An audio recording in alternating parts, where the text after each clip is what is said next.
Hello दोस्तों, नमस्कार। आपका स्वागत है आपके अपने चैनल हिंदी हब ऑफिशियल में। तो आज हम पढ़ने वाले हैं अ, चंद्रगुप्त जयशंकर प्रसाद जी का लिखा हुआ नाटक, जो कि आरपीएससी फर्स्ट ग्रेड में लगा हुआ है। और इसका पहला जो अंक है, उसका पहला पार्ट है, हमने पढ़ चुके हैं। उसके साथ में भूमिका प्रकाशक वाली। आज हम दूसरा पार्ट है वो पढ़ने वाले हैं। पहले पार्ट में हम देखते हैं कि तक्षशिला में बैठ कर के चाणक्य और सिंगरण हैं, वो हमारे बातचीत करते हुए दिखाई देते हैं कि तुम्हारा अर्थशास्त्र का ज्ञान है वो पूरा, मैं तब तक तुम्हारे लिए रुका हुआ था, मैं गृहस्थ जीवन में प्रवेश करने वाला हूँ। और वो कहते हैं कि ये क्या है, यहाँ पे यूनानी जो गुप्तचर हैं वो क्यों आने वाले हैं, कि यहाँ पे कोई साजिश चल रही है। और ये खुद राजा है, वो अपने बुला करके यहाँ पर क्या है, भारतवर्ष पे आक्रमण करवाना चाहता है। यहाँ पर जरूर ही विस्फोट होगा, तभी वहां पर तक्षशिला का राजकुमार है वो अंबिक आ जाता है, और दोनों में क्या है, वाद विवाद हो जाता है। उनको अलका है रोकती है, अलका ले जा शांत, सिंगरण है उसको क्या है, चंद्रगुप्त आ जाता है। चंद्रगुप्त उसको उसकी तलवार को गिरा देता है, और अलका उसको ले जाती है। बाद में चंद्रगुप्त है और सिंगरण है, उसके बीच में वार्तालाप होता है। चंद्रगुप्त चला जाता है, चाणक्य भी चला जाता है, फिर सिंगरण के बाद में फिर अलका आती है, दोनों में बातचीत होती है। ठीक है, तो सिंगरण है वो मालव का रहने वाला है। तो इसके बाद का जो घटनाक्रम है वो क्या होने वाला है, दूसरे पार्ट में देखिए। मगध सम्राट नंद के विलास कानन में विलासी युवकों और युवतियों का विहार। तो पहला है वो, तो हमारा पहला पार्ट था, उसमें हमारा चाणक्य था, सिंगरण था, अंबिक था, चंद्रगुप्त था, अलका थी। अब यहाँ पे मगध सम्राट नंद का है, उसका विलास कानन है, विलासी युवकों युवतियों का विहार। नंद कहता है, ये धननंद है दोस्तों, प्रवेश करते हुए आज बसंत उत्सव है क्यों। एक युवक, जय हो देव, आपकी आज्ञा से कुसुमपुर के नागरिकों ने आयोजन किया है। नंद, परंतु मदरा का तो तुम्हारे समाज में अभाव है, फिर आमोद कैसा। एक युवती से, देखो देखो तुम सुंदरी हो, परंतु तुम्हारे यौवन का विभ्रम अभी संकोच की अर्गला से जकड़ा हुआ है। यानी तुम्हारे जो यौवन का विभ्रम है वो अभी, यानी तुम्हारे अभी क्या है, तुम्हारे संकोच है तुम्हारे व्यवहार में। तुम्हारी आंखों में काम का सुकुमार संकेत नहीं, अनुराग की लाली नहीं, फिर कैसा प्रमोद। एक युवती, हम लोग तो निमंत्रित नागरिक हैं देव, इनका दायित्व है तो निमंत्रण देने वाले पर है। वाह वाह, ये अच्छा उलाना रहा अंचर से मूर्ख, अभी और कुछ भी सुनवाएगा। तू नहीं जानता कि मैं ब्रह्मास्त्र से अधिक इन सुंदरियों के कुटिल कटाक्षों से डरता हूँ। ले आ, शीघ्र ले आ, नागरिकों पर तो मैं राज्य करता हूँ, परंतु मेरी मगध की नागरिकाओं, कुसुमपुर की कामनियों का शासन मेरे ऊपर है। श्रीमती, सबसे कह दो, नागरिक नंद कुसुमपुर के कमनीय कुसुमों कुसुमों से अपराध के लिए क्षमा मांगता है। आज के दिन यह तुम लोगों का कृतज्ञ सहचर मात्र है। तो ये है वो क्या कहता है, अपने अंचर से कहता है कि भाई मैं तो ब्रह्मास्त्रों से नहीं डरता, बल्कि इन सुंदरियों के नैनों के कटाक्षों से डरता हूँ। मैं सब पे शासन करता हूँ, लेकिन इन सुंदर सुंदर लड़कियों को शासन है वो मेरे ऊपर है। अनुचर लोग प्रत्येक कुंज में मदरा, कलश और चषक पहुंचाते हैं। राक्षस और सुवासिनी का प्रवेश, पीछे पीछे कुछ नागरिक। सुवासिनी एक पात्र, और तो राक्षस है वो हमारा क्या है, मगध का अमात्य है। और सुवासिनी है वो तुम्हारे मगध का जो मंत्री है शक्टार, उसकी कन्या है। सुवासिनी एक पात्र, और चलो चलो इस कुंज में। सुवासिनी, नहीं, अब मैं ना संभल सकूंगी। राक्षस, फिर इन लोगों से कैसे पीछा छूटेगा। सुवासिनी, मेरी एक इच्छा है। एक नागरिक, क्या इच्छा सुवासिनी। हम लोग अंचर हैं, केवल एक सुंदर आलाप की, एक कोमल मूर्छना की लालसा है। सुवासिनी, अच्छा तो अभिनय के साथ। सब उल्लास से, सुंदरियों की रानी सुवासिनी की जय। सुवासिनी, परंतु राक्षस को कच का अभिनय करना पड़ेगा। एक नागरिक, और तुम देवयानी, क्यों, यही ना। राक्षस सचमुच राक्षस होगा यदि इसमें आनाकानी करे तो चलो राक्षस। दूसरा, नहीं मूर्ख, आर्य राक्षस कहे। इतने बड़े कला कुशल विद्वान को किस प्रकार संबोधित करना चाहिए तू इतना भी नहीं जानता। आर्य राक्षस, इन नागरिकों की प्रार्थना से इस कष्ट को स्वीकार कीजिए। राक्षस उपयुक्त स्थान ग्रहण करता है, कुछ मूक अभिनय के साथ सुवासिनी का भाव सहित गान।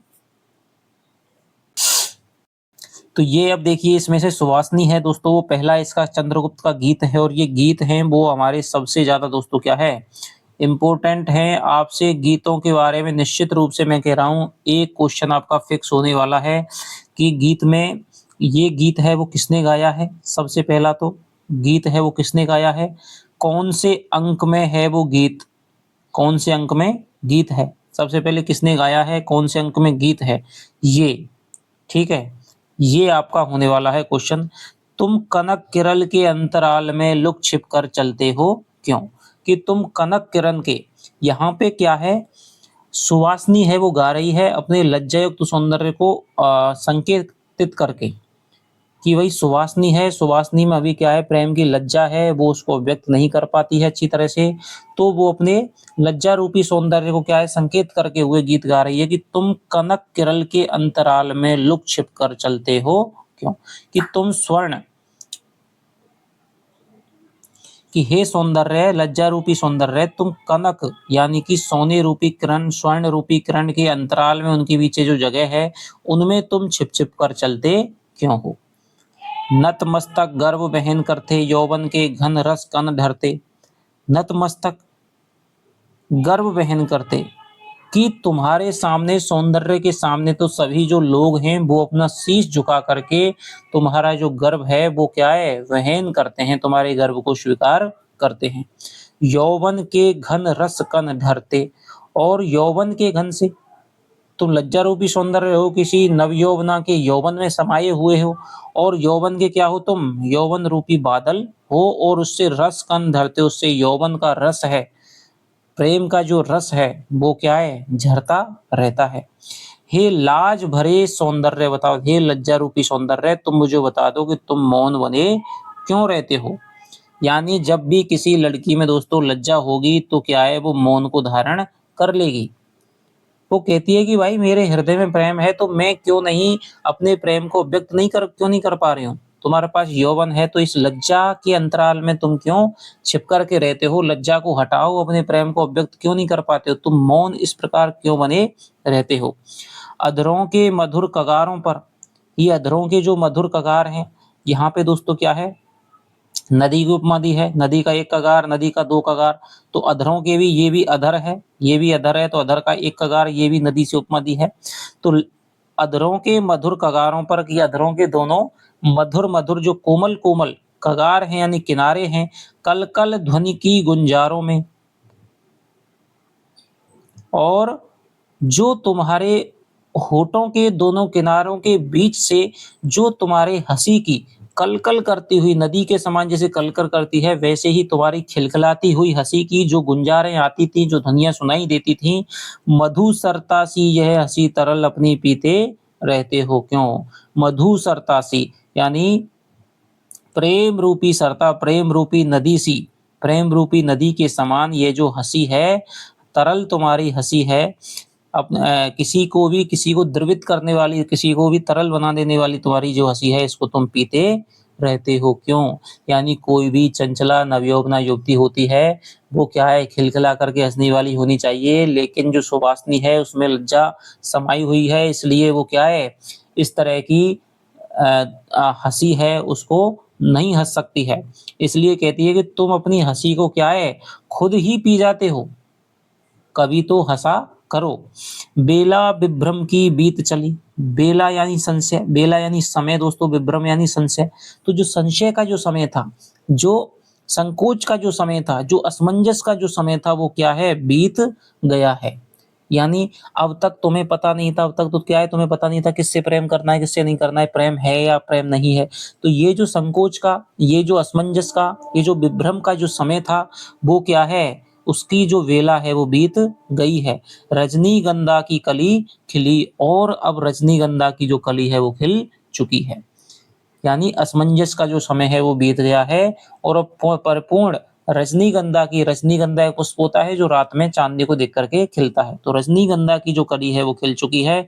अब सांदे मलय आकुलित दुखियुल कलित हो यूं छिपते हो क्यों। अब सांध्य मलय, अब संध्या रूपी, संध्या के समय में, मलय माने मलय, मलय पर्वत से आती हुई सुगंध से, अब संध्या के समय में चंदन की सुगंध से आकुलित परिपूर्ण होकर के, दुकूल माने तुम्हारा जो दुपट्टा है, कलित हो यूं छिपते हो क्यों, तो दुपट्टे के पीछे उससे युक्त होकर के तुम छिपते हुए क्यों दिखाई देते हो। कि तुम स्वर्ण रूपी किरणों के अंतराल में, रंग कैसा है भैया, सुनहरा है, ठीक है। लज्जा का रंग है वो क्या होता है हमेशा, अब लज्जा का रंग है वो सुनहरा बताया गया कि तुम कनक किरण के स्वर्ण रूपी किरणों के अंतराल में लुक छिप करके रहते हो। लुक छिप करके क्यों चलते हो? तुम्हारे को देख करके सारे जो लोग हैं वो अपने मस्तक को नवा करके तुम्हारे गर्भ को वहन करते हैं, और यौवन रूपी घन बादलों से प्रेम रूपी जो कण हैं, यौवन के मादकता रूपी जो कण हैं वो गिरते हैं। हे लज्जा रूपी सौंदर्य, तुम बता दो तुम इस प्रकार मौन क्यों बने रहते हो? अधरों के मधुर कगारों से जो तुम्हारी अब तक हंसी की खलखलाहट की हंसी आनी चाहिए थी, कलकल करती हुई ध्वनि है वो निकलनी चाहिए थी, तो तुम ये प्रेम रूपी सरता के समान जो नदी बह रही है उसमें तुम्हारी जो तरल हंसी है उसको तुम खुद ही खुद पीते रहते हो, यानी तुम्हारी हंसी की आवाज है, हंसी की जो ध्वनि है वो सुनाई नहीं देती है।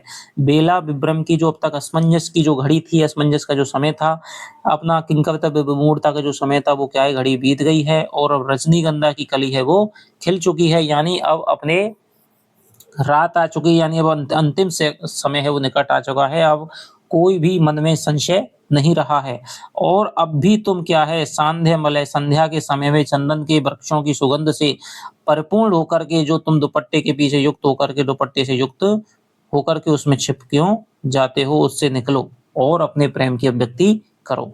तो ये दोस्तों क्या है, आपसे इससे क्वेश्चन में बताऊं बनेंगे सबसे पहले कि ये गीत है वो कौन से अंक में है, ठीक है। तो एक अंक के दूसरे भाग में है दोस्तों, और ये किसके द्वारा गाया गया है, सबसे इंपॉर्टेंट क्वेश्चन है। तो ये सुवासनी के द्वारा गाया गया है, और सुवासनी के साथ में राक्षस भी है। साधु साधु का घोष, नंद उस अभिनेत्री को यहाँ बुलाओ। सुवासनी नंद के समीप आकर परिणत होती है, यानी उसको प्रणाम करती है। नंद तुम्हारा अभिनय तो अभिनय नहीं हुआ, तुम्हारा अभिनय तो अभिनय नहीं हुआ नागरिक, अब तू वास्तविक घटना जैसी देखने में आवे वैसी ही देव। तुम बड़े कुशल हो, ठीक कहा। नंद कह रहा है कि तुम बड़े कुशल हो, ठीक कहा। सुवासनी, तो मुझे दंड मिले आज्ञा कीजिए देव, मेरे साथ एक पात्र। सुवासनी, परंतु देव एक बड़ी बात, एक बड़ी भूल होगी। तो क्या कह रहा है, दंड मिले तो क्या कह रहा है नंद की मेरे साथ एक पात्र, यानी तुम मदरा पी लो। सुवासनी कहती है कि हे देव, ये एक बड़ी भूल होगी, कि वह क्या, आर्य राक्षस का अभिनय पूर्ण गान नहीं हुआ, कि जो राक्षस है उसने अभी क्या है, अभी थे अभिनय पूर्ण गान उसने अभी गाना नहीं गाया है। नंद, राक्षस यही है देव। राक्षस सम्मुख आकर प्रणाम करता है। नंद, बसंतोत्सव की रानी की आज्ञा, बसंतोत्सव की रानी की आज्ञा से तुम्हें गाना होगा। अब देखिए दोस्तों, यहाँ पे ये क्वेश्चन बन सकता है कि नंद है वो बसंतोत्सव की रानी किसको कहता है? तो ये सुवासनी को दोस्तों कहता है कि बसंतोत्सव की रानी ने आज्ञा दी है कि भाई राक्षस को क्या है, अपने पूर्ण गान उसका नहीं हुआ तो गाना पड़ेगा, तो बसंतोत्सव की रानी है वो नंद ने कहा है सुवासनी को। तो राक्षस उसका एक मूल्य होगा, एक पात्र कादम्ब, तो कदम्ब का क्या होगा, मूल्य होगा। सुवासनी पात्र भरकर देती है। सुवासनी मान का मूक अभिनय, यानी कि रूठने का, मान का मूक अभिनय करती है। राक्षस सुवासनी के सम्मुख अभिनय सहित गाता है। क्या गाता है दोस्तों, निकल मत बाहर दुर्बल आ है, लगेगा तुझे हंसी का शीत। कि हे दुर्बल आ है, कमजोर आ है, प्रेम की जो दुर्बल आ है दोस्तों, यहाँ पे क्या है, सुवासनी और राक्षस के मध्य में दोस्तों क्या है, दूर दूर का ही प्रेम चल रहा है। सुवासनी भी प्रेम के ताप से पीड़ित है और राक्षस भी ताप से पीड़ित है। तो राक्षस क्या कह रहा है कि मेरे अंदर जो प्रेम की जो कसक है, प्रेम की जो आह है, प्रेम का जो दुख है, तू उसको हे दुर्बल आ है, तू अभी तक बाहर मत निकल, लगेगा तुझे हंसी का शीत। तुझे क्या है, हंसी रूपी शीत है वो लग जाएगा। यानी कि मैं यदि सुवासनी के समक्ष अपना प्रेम का यदि निवेदन करूंगा तो सुवासनी क्या है, मेरी इस निवेदन पे क्या पड़ेगी, हंस पड़ेगी। दोनों को ये लगता है कि भाई मुझे इससे प्रेम है, लेकिन इसको अभी तक कुछ भी प्रेम नहीं है। तो निकल मत बाहर दुर्बल आए, लगेगा तुझे हंसी का शीत, तुझे हंसी का शीत है यानी जाड़ा है वो तुझे लग जाएगा। शरद नीरद माला के बीच तड़प ले चपला सी भयभीत। तू अभी भी शरद नीरद माला, शरद ऋतु की नीरद माला यानी कि बादलों की मालाओं के बीच में तू बिजली के समान भयभीत होकर के क्या कर ले, तड़प ले। शरद ऋतु के बाद में दोस्तों शीत ऋतु आती है। अब यदि कोई व्यक्ति शरद ऋतु से बाहर निकल कर के जाएगा तो उसे क्या लगेगी? शीत लगेगी। तो वो कह रहा है कि मेरी जो दुर्बल आय है, प्रेम की जो वेदना है, वो अभी क्या है? शरद ऋतु की नीरद मालाओं के बीच में क्या कर ले? बिजली चपला सी भयभीत होकर के, या भयभीत चपला यानी बिजली के समान क्या कर ले? तड़प ले। अभी तू बाहर मत निकल, हृदय से बाहर मत निकल, क्योंकि तुझे हंसी रूपी जो शीत है वो लग जाएगा। पढ़ रहे पावन प्रेम पुहार, जलन कुछ कुछ है मीठी पीर। कि क्या है? अभी क्या है इसमें? पढ़ रहे पावन प्रेम पुहार, कि अभी पावन पवित्र प्रेम की फुहारें हैं वो इस पर पड़ रही हैं। जलन कुछ कुछ है मीठी पीर, और इसमें क्या है? हृदय में जलन भी हो रही है, लेकिन क्या है? मीठी पीर, मीठी पीड़ा भी, कुछ कुछ मीठी पीड़ा भी हो रही है। संभाले चल कितनी है दूर, प्रलय तक व्याकुल ना होले यदि। तो तू अपने आप को क्या है? संभाले चल, प्रलय तक, यानी जब तक अंत नहीं हो जाता तब तक, प्रलय तक तू अपने आप को क्या है? संभाले चल, व्याकुल होना अधीर, यानी कि अंतिम समय तक, विध्वंस के समय तक, अंतिम समय तक, जब तक तुझे पता नहीं चल जाए कि भाई इस प्रेम का क्या निर्णय होने वाला है, तब तक, प्रलय तक क्या है? तू अपने आप को संभाले चल, अपने आप की मृत्यु तक तू आपको संभाले चल, और तू व्याकुल अभी तक मत हो, अधीर होकर के व्याकुल मत हो। अश्रु में सुंदर ब्रह नशीत, अश्रु में सुंदर, अश्रु में माने आंसुओं से युक्त, सुंदर ब्रह माने ब्रह की, निशीत माने रात्रि। तो अर्धरात्रि है, आंसुओं से युक्त है, और वो क्या है? ब्रह की अर्धरात्रि है। भरे तारे ना ढुलकते आ है। तो मेरे इस रात्रि में क्या है? तारे भरे हुए हैं, तारे निकले हुए हैं, लेकिन वो ढुलकते नहीं हैं। ना उफनादे आंसू हैं भरे, इन्हीं आंखों में इनकी चाह है। तो ये तारों को क्या है? ना उफनादे आंसू हैं, तो मेरी आंखों में भी क्या है? आंसू भरे हुए हैं। भाई जैसे अर्धरात्रि को आकाश में तारे भरे रहते हैं, और वो क्या है? अभी ढुलकते नहीं है, इसी प्रकार ब्रह की रात्रि में भी मेरी आंखों में क्या है? आंसू भरे हुए हैं। तो ये कहीं आंसुओं को ना उफना दे, इन्हीं आंखों में उनकी चाहे, कि मेरी आंखों में अपने प्रियतम की जो चाह है वो लगी हुई है। काकली सी बनने को तुम्हें लगन लग जाए ना हे भगवान। और काकली होता है दोस्तों एक वाद्य यंत्र होता है, एक मधुर विशेष ध्वनि होती है। तो काकली सी बनने को तुम्हें कहीं लगन ना लग जाए हे भगवान, कहीं तुम्हें काकली सी बनने, मधुर ध्वनि या काकली बनने के लिए तुम्हें क्या है? कोई लगन है वो नहीं लग जाए। पपीहा का पी सुनता कभी, अरे कोकिल की देख दशान की, मैं कभी क्या है? पपीहा का पी पी सुनता हूँ, यानी कि पपीहा भी क्या है? ब्रह दशा में होकर के पी पी शब्द है वो गाता है। तो मैं कभी पपीहा की ब्रह वेदना से क्या होता हूँ? पीड़ित होता हूँ, और कभी मैं कोकिल की दशा को देखता हूँ। हृदय है पास, सांस की राह है, चले आना जाना चुपचाप, कि मेरा हृदय है वो क्या है? पास है। कि हृदय है पास, सांस की राह है, चले आना जाना चुपचाप, कि हृदय के तू क्या है? आहा है वो हृदय के पास है, और आहा जब निकलती है तो वो हमेशा सांस की राह से ही निकलती है। तो तू हृदय के पास रहे, और सांस की राह से आकर के, आ जा करके तू चली जा, लेकिन तू क्या है? मेरे से बाहर मत निकल। अरे छाया वन छूमत से भरा है, तुझ में भीषण ताप। और इसको तू छाया बन, छू मत, इसमें क्या है? भीषण ताप भरा हुआ, इसको तू छाया बन करके भी मत छू, क्योंकि जो आहा है उसमें क्या है? प्रेम का भीषण ताप है वो भरा हुआ है। तो इसको, इसकी तू छाया को भी क्या है? मत छू बिल्कुल, क्योंकि इसमें आहा में मेरी जो वेदना है, उस पीड़ा है, उसमें प्रेम का जो भीषण ताप है वो भरा हुआ है। तो इसकी छाया से भी क्या होगा? तू जल जाएगा। हिलाकर धड़कन से अवनीत, जगा मत सोया है सुकुमार। तो धड़कन से हिलाकर, हिलाकर धड़कन से अवनीत, जगा मत सोया है सुकुमार। तो मेरी आहा यानी मेरी प्रेम की वेदना, तू मेरे हृदय को धड़कन से भी, यानी कि धड़कन से भी मत हिला करके तू उसको जगा मत, क्योंकि हृदय यदि धड़केगा तो दोस्तों उसको क्या होगी? जगेगा। तो हिलाकर भी, धड़कन से भी तू इसको हिला करके, अविनीत माने अविनम्र होकर के तू उसको मत जगा, क्योंकि वो मेरा हृदय है वो क्या है? सुकुमार है, बहुत सुंदर है। सुकुमार यानी बहुत छोटे बच्चे के समान क्या है? सोया हुआ है। देखता है स्मृतियों का स्वप्न, हृदय पर मत कर अत्याचार। वो अभी तक क्या है? अपने प्रेम रूपी विगत स्मृतियों का स्वप्न है वो देख रहा है, और तू उसको जगा करके, उन वेदनाओं से उसको विच्छिन्न करके तू उस पर अत्याचार मत कर। यानी कि इसका सार दोस्तों ये है कि सुवासनी गीत गान गाती है, तो सुवासनी के अंदर तो क्या है, लज्जा का सौंदर्य है, वो अपने लज्जा के वशीभूत होकर के क्या है, कह नहीं पा रही है।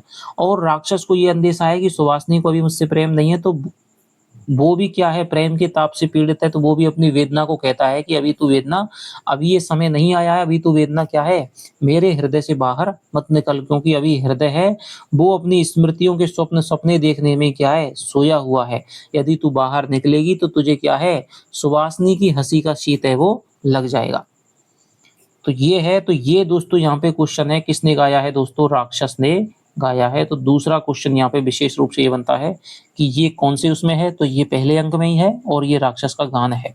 तो मुझे लगता है शायद पहले अंक में ये दो ही गीत आपके हैं। संवेद कंठ से स्वर्गीय अमात्य वक्रनाश के कुल की जय। क्या कहा, वक्रनाश का कुल, हाँ देव, आर्य राक्षस उन्हीं के भ्रातृष पुष्प हैं, भ्रातृष पुत्र हैं, भ्राता के यानी कि क्या हैं, पुत्र हैं, वक्रनाश के भ्राता के पुत्र हैं। नंद राक्षस, आज से तुम मेरे अमात्य वर्ग में नियुक्त हुए, तुम तो कुसुमपुर के एक रत्न हो। नंद राक्षस को माला पहनाता है और शस्त्र देता है, सम्राट की जय हो, अमात्य राक्षस की जय हो। नंद और सुवासनी, तुम मेरी अभिनयशाला की रानी। नृत्यांगना सुवासनी की जयकार करते सब जाते हैं। तो यहाँ से आपको बता देता है कि नंद है वो अपने अभिनयशाला की रानी है, वो किसको बनाता है दोस्तों, तो वो बना देता है हमारे सुवासनी को, और अमात्य वर्ग में राक्षस को नियुक्त कर लेता है। अगला हमारा है तीसरा पार्ट, कुसुमपुर में एक भग्न कुटीर, चाणक्य, यानी मगधपुर है दोस्तों, मगधपुर का ही नाम क्या है, कुसुमपुर यहाँ पे दे दिया गया है। तो चाणक्य है, चाणक्य एक भग्न कुटीर है, कुटीर में क्या है, चाणक्य रह रहा है। चाणक्य प्रवेश करके, झोंपड़ी ही तो थी, पिताजी यहीं मुझे गोद में लेकर राज मंदिर का सुख अनुभव करते थे, ब्राह्मण थे, ऋतु और अमृत जीविका से संतुष्ट ना थे, पर वे भी ना रहे। कहाँ गए कोई नहीं जानता, मुझे भी कोई नहीं पहचानता, यही तो मगध का राष्ट्र है, प्रजा की खोज है किसे, वृद्ध दरिद्र ब्राह्मण कहीं ठोकरें खाता होगा या मर गया होगा। यानी जब चाणक्य है वो तक्षशिला पढ़ने गए तो अपने पिताजी को स्कूटी में छोड़कर गए थे, अब उनका पता नहीं है वो कहाँ चला गया। एक प्रतिवेशी का प्रवेश, प्रतिवेशी चाणक्य को देखकर, तुम कौन हो जी, इधर के घरों को बड़ी देर से क्या घूर रहे हो। चाणक्य, ये घर हैं जिन्हें पशु की खो कहने में भी संकोच होता है, यहाँ कोई स्वर्ण रत्नों का ढेर नहीं जो लुटने का भय हो। प्रतिवेशी, युवक तुम किसी को खोज रहे हो। हाँ, खोज रहा हूँ इसी झोंपड़ी में रहने वाले वृद्ध ब्राह्मण चणक को। तो दोस्तों उसके पिता का नाम क्या था, चणक था, और चणक से उत्पन्न होने के कारण ही इसमें बन गया दोस्तों, चाणक्य बन गया इसका नाम। आजकल वे कहाँ हैं बता सकते हो, सोचकर, ओहो कई बरस हुए, वह तो राजा की आज्ञा से निर्वासित कर दिया गया है। हंसकर, वह ब्राह्मण भी बड़ा हठी था, उसने राजा नंद के विरुद्ध प्रचार करना आरंभ किया, सो भी क्यों, एक मंत्री शक्टार के लिए, उसने सुना राजा ने शक्टार का बंदी गृह, राजा ने शक्टार का बंदी गृह में बंद करवा डाला। ब्राह्मण ने नगर में इस अन्याय के विरुद्ध आतंक फैलाया, सबसे कहने लगा कि यह महापद्म का जारज पुत्र नंद, महापद्म का हत्यारी नंद मगध में राक्षसी राज्य कर रहा है, नागरो सावधान। तो ये कौन करता है दोस्तों, चाणक्य का जो पिता है, उसे लगता है कि भाई शक्टार का है वो नंद ने क्या कर दिया है, जेल में बंद कर दिया है, तो वो इसका अन्याय का फैलाता है, इसकी वजह से नंद है उसको क्या कर देता है, निर्वासित कर देता है। जारज पुत्र नंद, महापद्म का हत्यारी नंद मगध में राक्षसी राज्य कर रहा है, नागरिकों सावधान। अच्छा तब क्या हुआ, वह पकड़ा गया, सो भी कब, जब एक दिन अहेर की यात्रा करते हुए नंद के लिए राजपथ में, अहेर की यात्रा करते हुए नंद के लिए राजपथ में नागरिकों ने मुक्त कंठ से अनादर के वाक्य कहे।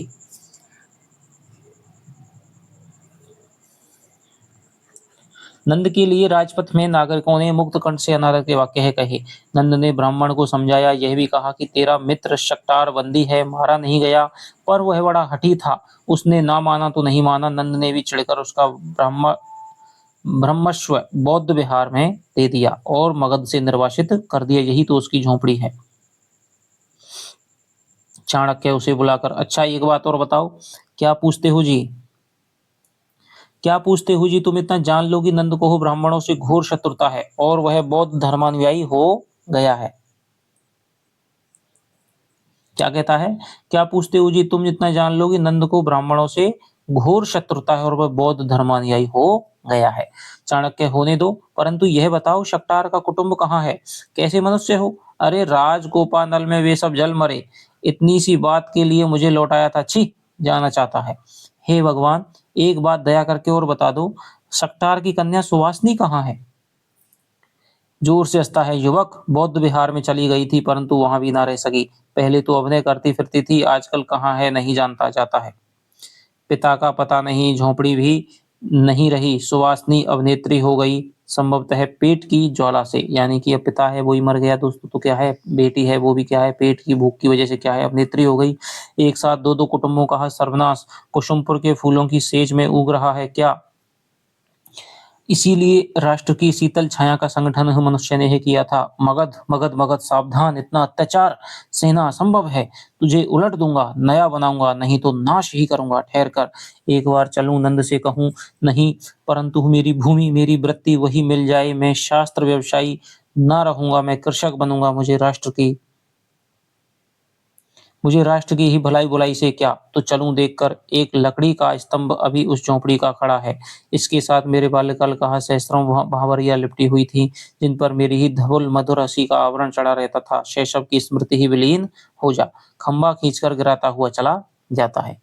तो आ, चाणक्य है, चाणक्य अपनी क्या है, पर्णवोटी में जाता है, जहां अपने पिता को वो नहीं पाता है, तो वो सोचता है कि वो कहाँ गए होंगे।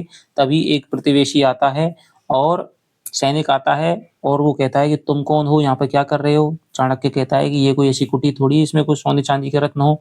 ये तो क्या है, ढोर जेंगरा के बांधने के लिए भी क्या है, अच्छी नहीं है। तो वो कहता है कि क्या करना चाहिए, कि एक यहाँ पे वृद्ध मंत्री रहता था। चाणक्य वो कहाँ गया, कि वो तो क्या हो गया, वो तो शक्टार के विरुद्ध अन्याय का विद्रोह करने के कारण क्या है, उसको निर्वासित कर दिया है। वो कोई बौद्ध भिक्षु हो गया है, शक्टार को मरवा दिया है। और शक्टार की जो पुत्री है सुवासनी, वो कहाँ है, तो वो भी क्या है, बौद्ध विहार में चली गई, वहां ना रह पाई, तो अभिनेत्री बन गई। आजकल कहाँ रहती है पता नहीं है। तो अब चाणक्य को अपने बचपन की स्मृतियां हैं वो याद आती हैं, और वो उसके जो खंबा है, झोंपड़ी के साथ जो स्तंभ खड़ा है जिसपे झोंपड़ी टिकी हुई है, उसको गिरा करके क्या है, चला जाता है। पहले तो वो सोचता है कि भाई मैं इस नंद को राज्य को खत्म कर दूंगा, मगध को नया बनाऊंगा। लेकिन फिर वो सोचता है कि मैं ब्राह्मण हूँ, मुझे तो क्या है, कृषक बनना है, और मुझे क्या मतलब है, शस्त्रों का व्यापारी बनता है, मुझे तो शस्त्र है, पढ़ के आया हूँ। तो वो कहता है कि एक बार मुझे नंद से मिल करके पूछना चाहिए। तो साहब वो चल पड़ता है। अब ऐसा चौथा पार्ट है हमारा, कुसुमपुर में सरस्वती मंदिर। कुसुमपुर में है सरस्वती मंदिर के उपवन का पथ। सुवासनी हट ना करो। सुवासनी, नहीं, उस ब्राह्मण को दंड दिए बिना सुवासनी जी नहीं सकती। अमात्य, तुमको करना होगा। मैं बौद्ध स्तूप की पूजा करके आ रही थी, उसने ही व्यंग किया, वह बड़ा कठोर था राक्षस। उसने कहा वेश्याओं के लिए भी एक धर्म की आवश्यकता थी। चलो अच्छा ही हुआ, इसे धर्म के अनुकूल पद्धतों की भी कमी नहीं। वेश्याओं के लिए भी एक धर्म की आवश्यकता थी, यानी कि वेश्या होती हैं तो वेश्या क्या है, बहुत धर्म धारण कर लो। तो वो क्या है, ये कह रहा है वेश्याओं के लिए भी एक धर्म की आवश्यकता थी। चलो अच्छा ही हुआ, ऐसे धर्म के अनुकूल पद्धतों की भी कमी नहीं। यह उसका अन्याय था सुवासनी, पर अन्याय का प्रतिकार भी है, नहीं तो मैं समझूंगी कि तुम भी वैसे ही एक कठोर ब्राह्मण हो। राक्षस, मैं वैसा हूं कि नहीं यह पीछे मालूम होगा, परंतु सुवासनी, मैं स्वयं हृदय से बौद्ध मत का समर्थक हूँ। केवल उसकी दार्शनिक सीमा तक इतना ही नहीं, इतना ही कि संसार दुख में है। तो ये कौन कहता है दोस्तों, ये कथन आपको याद रखना है कि मैं स्वयं हृदय से बौद्ध मत का समर्थक हूँ, केवल उसकी दार्शनिक सीमा तक इतना ही कि संसार दुख में है।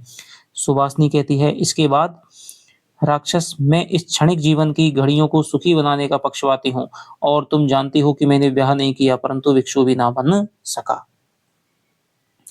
ये कहता है कि भाई मैं बौद्ध मत का हृदय से समर्थक हूँ, लेकिन उसकी दार्शनिक सीमा तक ही हूँ कि संसार ये दुख में है, इसका समर्थक हूँ। ठीक है, तो मैं क्षणिक जीवन की घड़ियों को सुखी बनाने का पक्षपाती हूँ। तुम जानते हो कि मैंने ब्याह नहीं किया, परंतु भिक्षु भी ना बन सकती। मैंने भले ही ब्याह नहीं किया है, लेकिन मैं भिक्षु भी तो नहीं हुआ। तब आज और मेरे कारण तुमको राज चक्र में है बौद्ध मत का समर्थन करना होगा। मैं प्रस्तुत हूँ।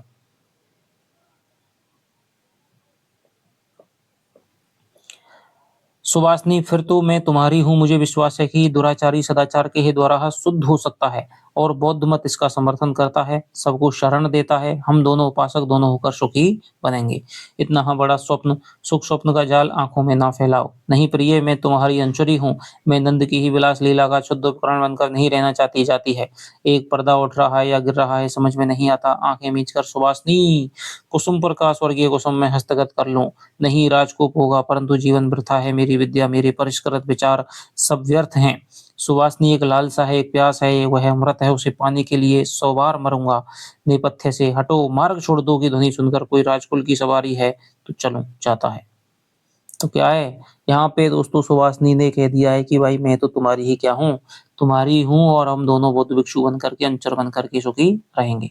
रक्षियों के साथ शिविका पर राजकुमारी कल्याणी का प्रवेश। कल्याणी शिविका से उतरती हुई लीला से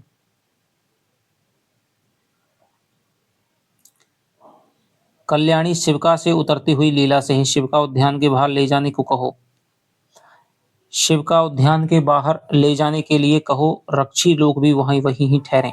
शिविका लेकर रक्षी जाते हैं। नेपथ्य की ओर देखकर, आज सरस्वती मंदिर में कोई समाज है क्या? जा तो नीला देखा, नीला जाती है। नीला इसकी दोस्तों क्या है? सखी है। लीला, लीला नीला है। राजकुमारी चलिए इस श्वेत शिला पर बैठिए, यहाँ अशोक की छाया बड़ी मनोहर है। अभी तीसरे पहर का सूर्य कोमल होने पर भी स्पृहणीय नहीं, यानी कि अभी भी क्या है, श्वेत अशोक की छाया में बैठने के लायक है। यानी तीसरे पैर का जो सूर्य है वह कोमल है, यानी झुका हुआ, थोड़ी सी ताप कम है, लेकिन फिर भी उसमें बैठा नहीं जा सकता, उसको स्वीकार नहीं, उसको छुआ नहीं जा सकता है। कल्याणी चल, दोनों आकर बैठती हैं। नीला आती है। नीला राजकुमारी, आज तक्षशिला से लौटे हुए स्नातक लोग सरस्वती दर्शन के लिए आए हैं। यानी जो स्नातक होकर के आए हैं, बीए पास करके आए हैं तक्षशिला स्कूल से, वो आज सरस्वती दर्शन के लिए आगे मंदिर में आए हैं। कल्याणी, क्या सब लौट आए हैं? यह तो ना जान सकी। अच्छा, तू भी बैठ। देख कैसी सुंदर माधवी लता फैल रही है। महाराज के उद्यान में भी लताएं ऐसी हरी भरी नहीं जैसे राज आतंक से वे भी डरी हुई हों। सच नीला, मैं देखती हूँ कि महाराज से कोई स्नेह नहीं करता, डरते भले ही हों। नीला, सखी मुझ पर उस कन्या सा ही नीला कहती है, सखी मुझ पर उनका कन्या सा ही स्नेह है, परंतु मुझे डर लगता है। कल्याणी, मुझे इसका बड़ा दुख है। देखती हूँ समस्त प्रजा उनसे त्रस्त और भयभीत रहती है। प्रचंड शासन करने के कारण उनका बड़ा हाथ दुर्नाम है। नीला, परंतु इसका उपाय क्या है? देख लीला, वे दो कौन उधर जा रहे हैं, चल हम लोग छिप जाएं। सब कुंज में चली जाती हैं। दो ब्रह्मचारियों का प्रवेश। एक ब्रह्मचारी धर्मपालित मगध को उन्माद हो गया है। वह जनसाधारण के अधिकार अत्याचारियों के हाथ में है, देकर विलासता का स्वप्न देख रहा है। तुम तो गए नहीं, मैं अभी उत्तरापथ से आ रहा हूँ। गणतंत्रों में सब प्रजा वन्य विरुद्ध के समान स्वच्छंद फल फूल रही है। इधर उन्मत्त मगध साम्राज्य की कल्पना में निमग्न है।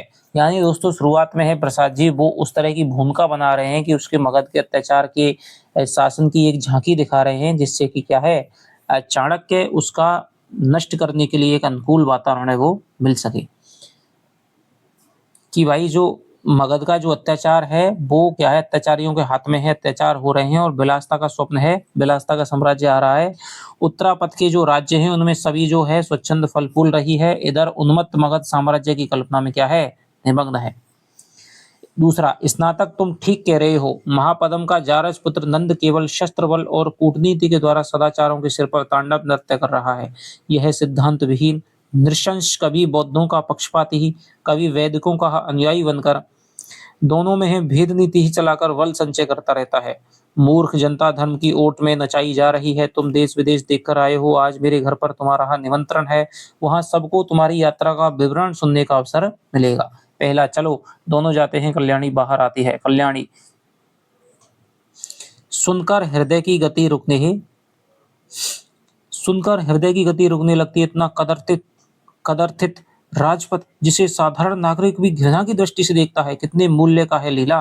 नेपथ्य से, भागो भागो भागो, राजा का अहेरी चीता पिंजरे से निकल भागा है। भागो भागो, तीनों चीखती हुई कुंज में छिपने लगती हैं। चीता आता है।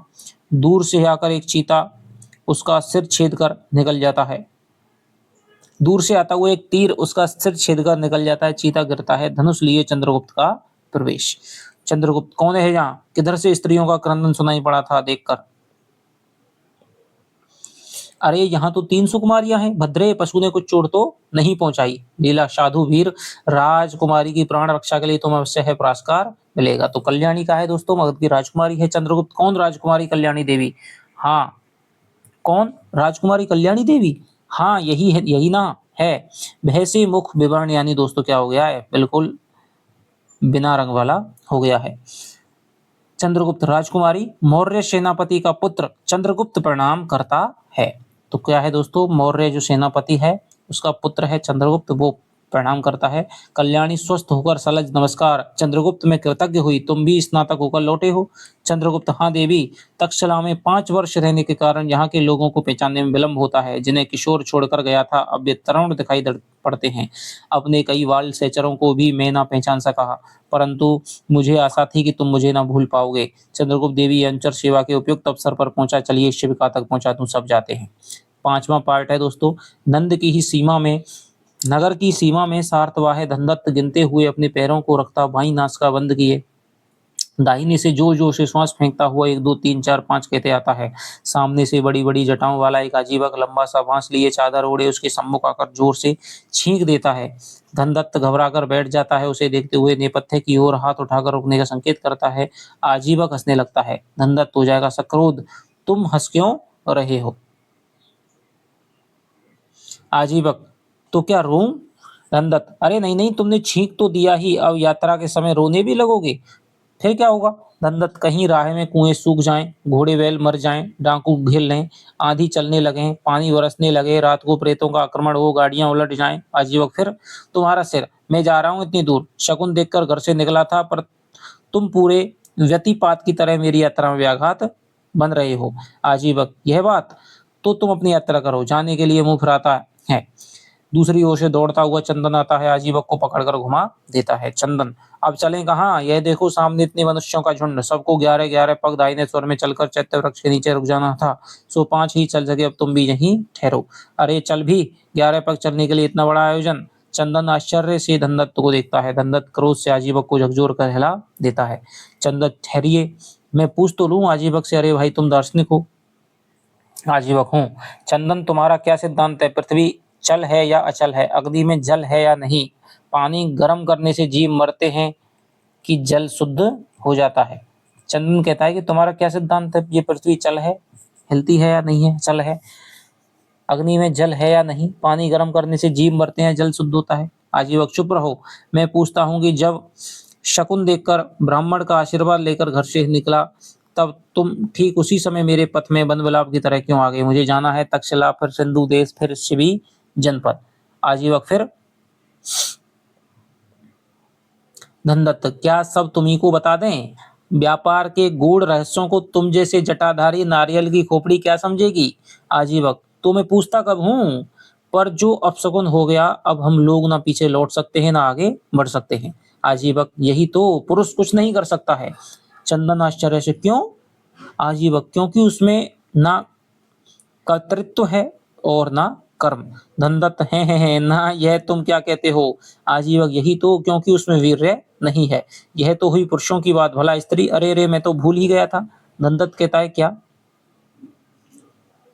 चंदन, मेरी स्त्री ने मुझसे कहा था कि तक्षशिला की दुकानों में चीन देश का हलाहल मिलता है, थोड़ा सा लेते आना। और आपकी श्रीमती जी ने भी मांगा है तंगड़ देश के सोने का चूर्ण, 27 थैली मांगा है।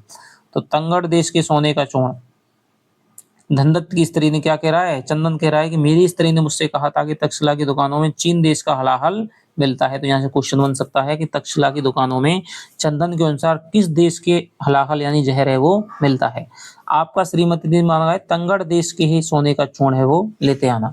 धनदत्त लंबी सांस लेकर, किंतु जटाधारी जी तो कहते हैं कि मैं कुछ कर ही नहीं सकता, दौड़ कर जाओ। चंदन, दोनों से यही कहते जाओ। चंदन, किंतु बिना थैली के घर नहीं लौट सकते, समझा?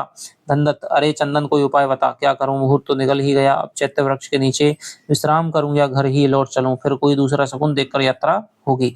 आजीवक, तुम नियति की क्रीड़ा कंदो, कुछ ना कर पाओगे। चंदन, श्रीमान इस अकर्मण्य को मुंह तोड़कर उत्तर देने के लिए आप यहीं चित लेट जाइए और कुछ कर दिखाइए। धनदत्त लंबी सांस लेकर के उधर देखता हुआ बैठ जाता है। हाँ हाँ लेट जाइए, कहता हूँ ना, कंदुक की ऐसी की तैसी क्यों महाराज, अब कोई उछाले इस गेंद को। लेटता हुआ, अरे चंदन, यह साधु सच तो नहीं कह रहा है, पुरुष क्या सचमुच कुछ नहीं कर सकता? चंदन, हो भी सकता है, ठहरिए, मैंने कहीं पढ़ा है वह पंक्ति, ना कर्तव्यम ना कर्मेपि, ना तो कर्तव्य है, ना तो कर्तृत्व है, और ना ही क्या है, कर्म है। ठीक तो आप कुछ भी नहीं कर सकते। तो ये बौद्ध धर्म के दोस्तों क्या चल रहे हैं, सिद्धांत चल रहे हैं। आजीवक, चंदन तुम तो खूब घिसे हुए हो। दौड़ते हुए दासी का प्रवेश धनदत्त से ठोकर खाकर गिरते गिरते बसती है। हत्तेरे की, स्वामी कहाँ है चंदन? चंदन, अंधी देखती नहीं किसे ठोकर लगा रही हो? दासी कान पकड़कर दांतों से जीभ दबा देती है। आजीवक, क्यों भाई, सार्थवा है, कंदुक बने की नहीं? आजीवक कह रहा है कि भाई भाई बताओ, सार्थवा है, तुम कंदुक यानी बॉल बन गए कि नहीं, तुम्हें ठोकर लगी कि नहीं लगी? धनदत्त, ठहरो, दासी से क्या कहती है रे? अब और कुछ? स्वामिनी ने कहा है, 7 जोड़ी कश्मीर का सूक्ष्म कंबल जिस पर स्वर्ण तारों से फूल बने हों, और चीन की 17 रेशमी साड़ियां लेने के लिए कहना मैं भूल गई थी। तो क्या कह रही है भैया कि धनदत्त की जो पत्नी है स्वामिनी ने कहा है कि 7 जोड़ी तो कश्मीर का सूक्ष्म कंबल जिस पर स्वर्ण तारों से फूल बने हों, और चीन की 17 रेशमी साड़ियां लेते आना, ये कहना मैं भूल गई थी। धनदत्त सांस लेकर उठ बैठता और कहता है, भाग यहाँ से। दासी जाती है। दूसरी ओर से एक राजपुरुष आता है, उधर आजीवक को देखता हुआ फिर धनदत्त की ओर झुकता है। धनदत्त फिर सांस खींचता हुआ लेट जाता है। राजपुरुष, यह क्या सार्थवाय, धनदत्त को किसी ने मारा पीटा है क्या? रुआ से सर में, मारा पीटा ही नहीं, बिल्कुल हत्या की गई है, कुछ करने लायक ही नहीं रह गया है। राजपुरुष, ओहो, समीप देखकर कहीं चोट तो नहीं दिखलाई देती जी? धनदत्त, बहुत सी चोटें ऐसी होती हैं जो दिखाई नहीं पड़ती। चंदन, जैसे आंख की चोट? ओहो, वह तो जात पात की बात है, आंख से लगी हुई चोट को देखने आंखें देखने देंगी। चंदन, बात और बात की चोट? राजपुरुष, तो फिर क्या हुआ, किसने क्या कहा? देखते नहीं सामने वदंत खड़े हैं पूरे छदंत, क्या इन्होंने शाप दिया है? यह अज्ञानी है, संदिग्ध है।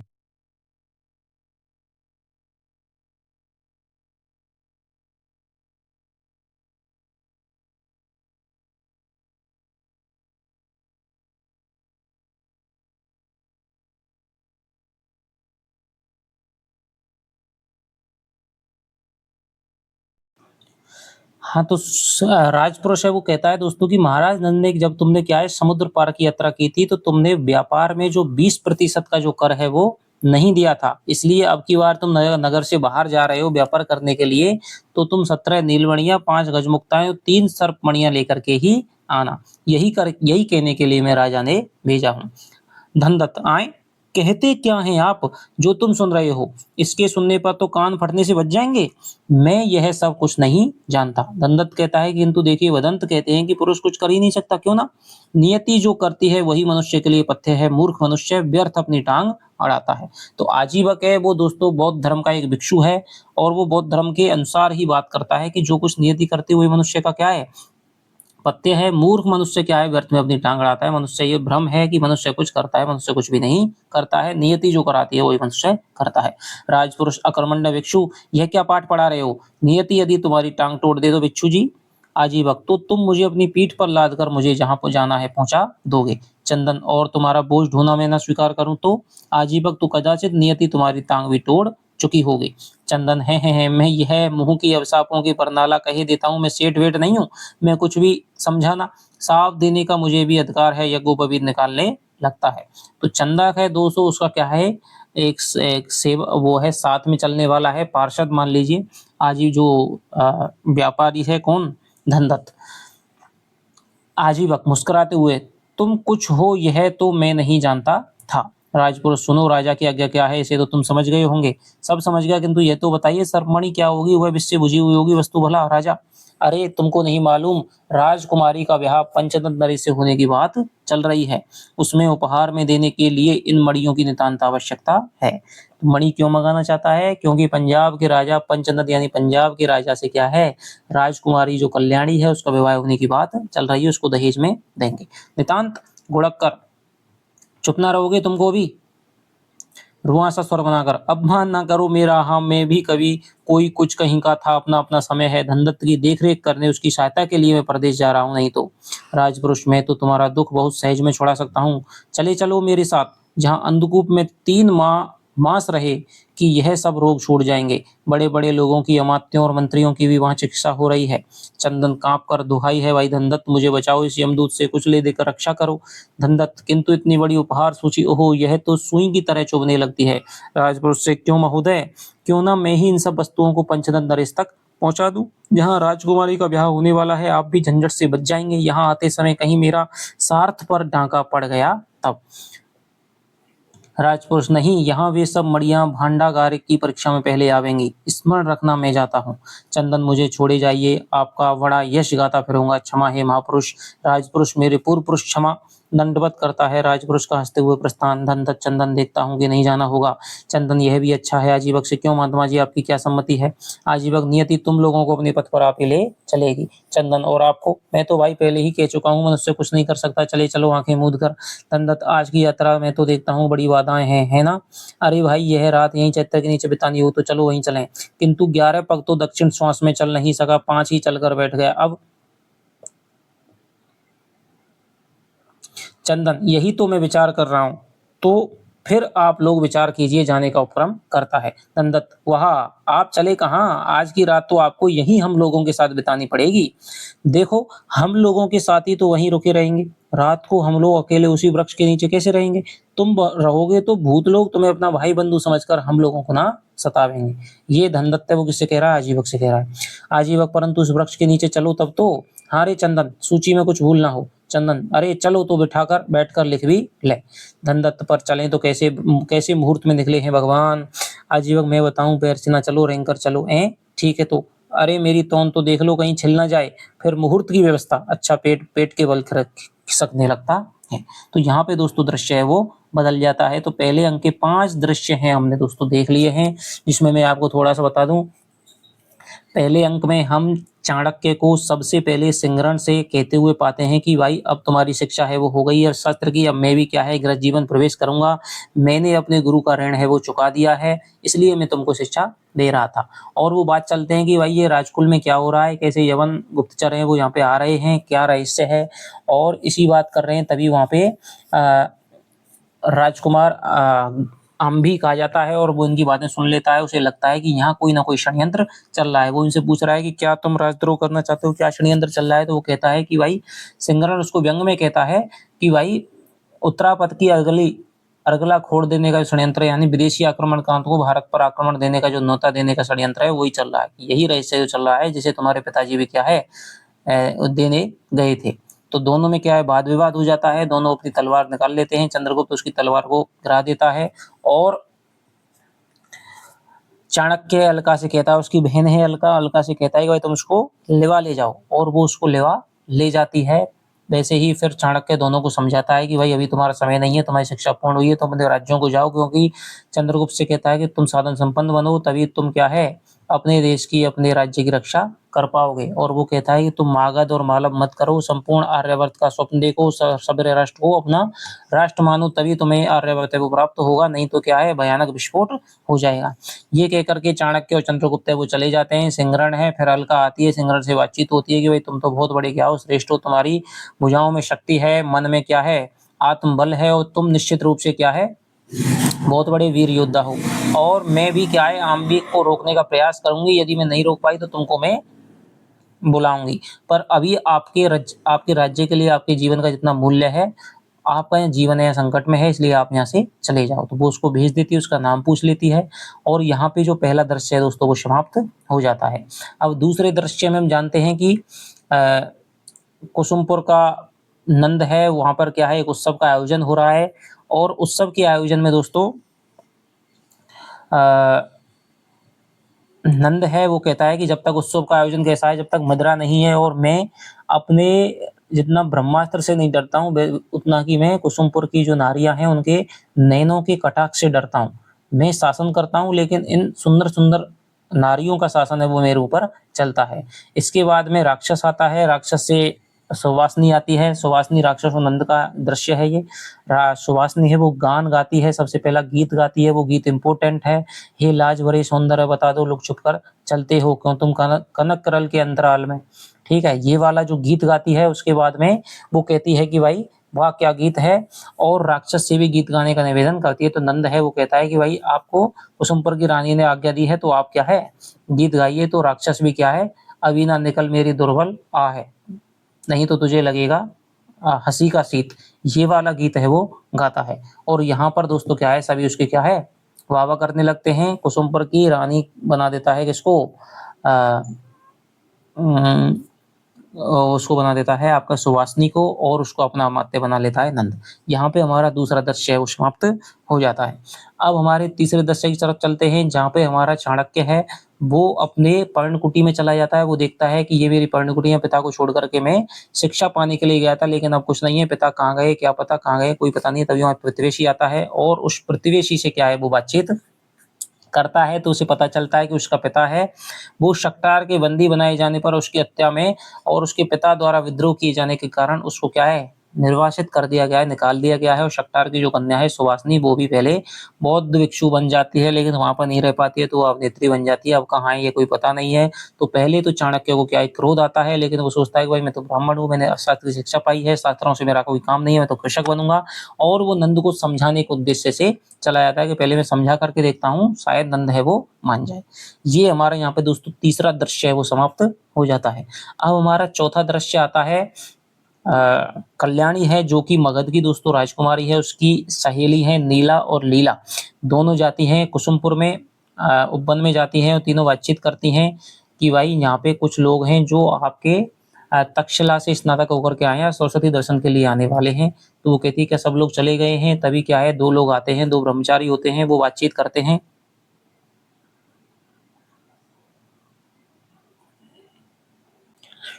तो दोस्तों दो ब्रह्मचारी आते हैं, वो बातचीत करते हैं और राजा नंद के राज्य की क्या करते हैं भर्त्सना करते हैं। वो कहते हैं उत्तरावत में प्रत्येक व्यक्ति अपनी स्वतंत्रता से जीवन जी रहा है, लेकिन यहाँ नंद के राज्य में क्या है अत्याचार है, विलासता का वैभव का साम्राज्य है, और ये क्या है बहुत ज्यादा यहाँ पर स्वतंत्रता को दावा गया है। तो इस प्रकार की बात करते हैं तो कल्याणी को बुरा लगता है। तभी भागो भागो की आवाज आती है और एक चीता है, वो नंद का चीता है, वो क्या है कैद से छूट जाता है और वो उसमें आ जाता है। तभी चंद्रगुप्त पीछे से आता हुआ तीर से उसके सिर को भेद देता है और उनकी रक्षा करता है। तब कहता है कि भाई मैं चंद्रगुप्त, तुम कौन हो? कि मैं तो भाई मौर्य सेनापति का पुत्र हूँ, चंद्रगुप्त हूँ। और उस चंद्रगुप्त में परिचय देता है कि मैं सबको भूल गया हूँ, लेकिन मैं आया हूँ तो मैं पहचान नहीं पाता हूँ। तो कल्याणी कहती है कि भाई मुझे ऐसा नहीं लग रहा था तुम मुझे भूल जाओगे। यहाँ पर है वो हमारा चौथा दृश्य है वो दोस्तों समाप्त हो जाता है। पांचवा दृश्य हमारा हो जाएगा धनदत्त का हो जाएगा। उसका एक पार्षद है, चंदन है, एक बौद्ध भिक्षु है, बौद्ध भिक्षु यानी आजीवक है, और उसका बातचीत चलती है। धनदत्त है वो राज्य के लिए जा रहा है, बाहर व्यापार करने के लिए जा रहा है, तब उसकी पत्नी है, बातचीत चलती है। बौद्ध भिक्षु अपने बौद्ध धर्म के सिद्धांतों के अनुसार है वो बातचीत करता है। तभी उसकी दासी है वो कहती है कि भाई स्वामिनी ने मुझे क्या है कश्मीर के कंबल लाने के लिए कहा है जिन पे स्वर्ण के फूल जड़े हुए हैं, इसके अलावा 17 चीन की साड़ियां हैं वो लाने के लिए कहा है। इसके बाद में राजपुरुष का प्रवेश होता है जिसे नंद ने भेजा है। उसने कहता है कि भाई जब तुम पिछली बार यात्रा पर गए थे तो तुमने 20% कर नहीं दिया था, अब की बार तुम बाहर जा रहे हो तो 17 नीलमणियां, गजमुक्ताएं और तुम्हारे सर्प मणियां लेकर के आना। वो कहता है कि भाई ऐसी इनको कहाँ से लाऊंगा, ये तो बहुत बड़ी बात है, ऐसे कहाँ से लाऊंगा? तो वो कहता है कि भाई हमारी जो राजकुमारी है उसका विवाह पंचतन दहेज से हो रहा है और उसको हम दहेज में देंगे। तो वो कहता है मैं ही दहेज में दे दूंगा, आप क्यों? कि भाई यहाँ पहले आएंगे, उसकी यहाँ परीक्षा होगी, फिर हम उसको देंगे। तो ये बात है उनको चलती है। फिर यहाँ पे वो राजपुरुष चला जाता है और वो एक चैत्य वृक्ष के नीचे विश्राम करने लग जाते हैं। यहाँ पे हमारा पांचवा दृश्य है दोस्तों वो समाप्त हो जाता है। तो ये हमने पहला, दूसरा, तीसरा, चौथा, पांचवा दृश्य है वो पहले अंक के दोस्तों हमने देखे हैं। आगे से अगला छठवां दृश्य है वो हम अगली कक्षा में पढ़ेंगे। तब तक के लिए दोस्तों बाय बाय, जय हिंद, जय भारत।